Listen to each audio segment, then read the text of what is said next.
नमस्कार जैन साथियों।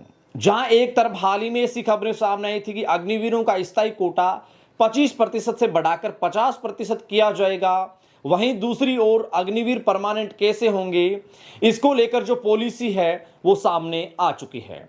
अगर आप भारतीय सेना में भर्ती होना चाहते हैं, अग्निवीर बनना चाहते हैं या फिर तैयारी कर रहे हैं तो इस वीडियो के अंत तक जरूर बने रहें, क्योंकि अग्निवीर परमानेंट कैसे होंगे इसकी एक ऑटोमेटेड प्रणाली जिसमें अग्निवीरों के परमानेंट होने से जुड़े कुछ रिकॉर्ड रखे जाएंगे, उससे संबंधित जो पॉलिसी सामने आई है उसका पूरा विश्लेषण, उस पॉलिसी से जुड़े हुए कई महत्वपूर्ण बिंदुओं के माध्यम से मैं आपको बताने वाला हूं कि अग्निवीर कैसे परमानेंट होंगे।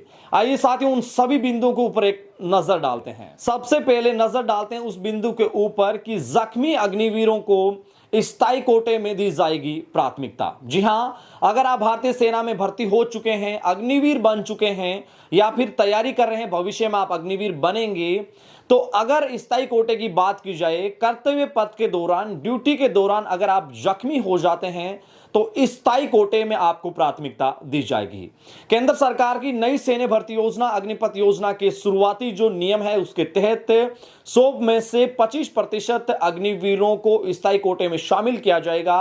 और जो स्थायी कोटे की जो नई पॉलिसी है, इस पॉलिसी के तहत अगर आप ड्यूटी के दौरान जख्मी हो जाते हैं तो स्थायी कोटे में आपका नंबर सबसे पहली लाइन में रखा जाएगा। सीधे तौर पे कहे तो आपके परमानेंट होने के चांसेस बढ़ जाएंगे और इसके लिए आपको अलग से रिकॉर्ड बुक में नंबर भी दिए जाएंगे। यहां बात करें उस बिंदु की, अगर आपको गैलेंट्री अवार्ड मिल जाता है तो अग्निवीर में स्थायी कमीशन के तहत आप परमानेंट सुनिश्चित हैं।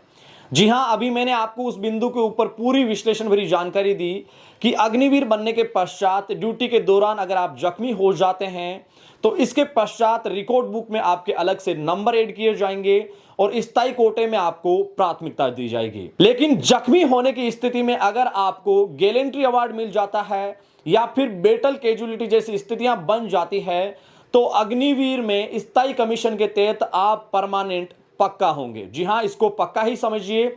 नई पॉलिसी के तहत ये बातें सामने रख भी दी गई है। सीधे तौर पे कहें, अगर आप अग्निवीर बन चुके हैं, अग्निवीर बनने का आपका सपना है, अग्निवीर बनने के पश्चात अगर आप ड्यूटी के दरमियान घायल होते हैं तो आपको स्थायी कोटे में प्राथमिकता दी ही जाएगी। लेकिन किसी भी प्रकार से गैलेंट्री अवार्ड मिल जाता है तो सुनिश्चित है कि आप अग्निवीर के पश्चात भारतीय सेना में स्थायी कमीशन के तहत परमानेंट हो जाएंगे। आप नजर डालते हैं खेल स्पर्धाओं के बिंदु पर। जी हां, अग्निवीर बनने के पश्चात 4 साल की इस समय सीमा में जितनी भी खेल स्पर्धाएं आयोजित होगी, प्रत्येक अग्निवीर का खेल के प्रति क्या रुझान है, प्रत्येक खेल में किसी अग्निवीर की क्या रुचि है, उसमें क्या विशेषताएं हैं, आपके खेल से जुड़े, स्पोर्ट्स से जुड़े भी नंबर ऐड किए जाएंगे। जी हां, शुरू से आपके जीवन में खेल का एक महत्वपूर्ण स्थान होता है और इसी प्रकार अगर आप अग्निवीर बन चुके हैं, अग्निवीर बनना चाहते हैं, अग्निवीर बनेंगे, तो आपके जीवन में खेल का जिस प्रकार से शुरू में स्थान रहा है,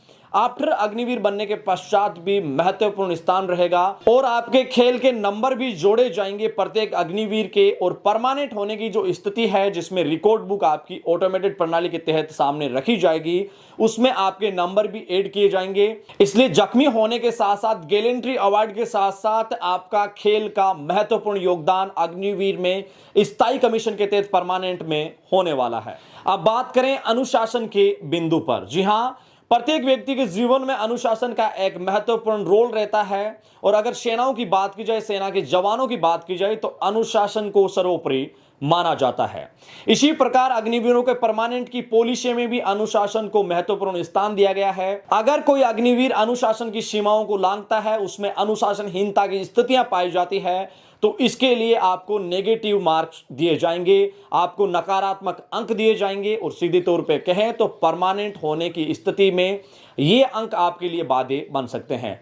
इसलिए जो साथी अग्निवीर बन चुके हैं, अग्निवीर बनना चाहते हैं, अग्निवीर बनेंगे, वो अनुशासन को विशेष तौर से ध्यान में रखें।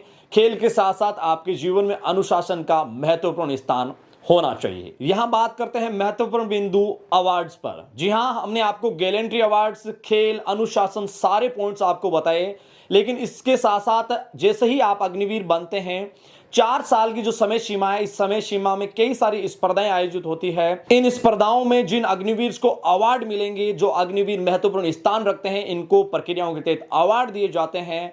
और विभिन्न कार्यों के लिए जिन जिन अग्निवीरों को अवार्ड मिलेगा, उन अग्निवीरों को परमानेंट होने के लिए अलग से नंबर दिए जाएंगे।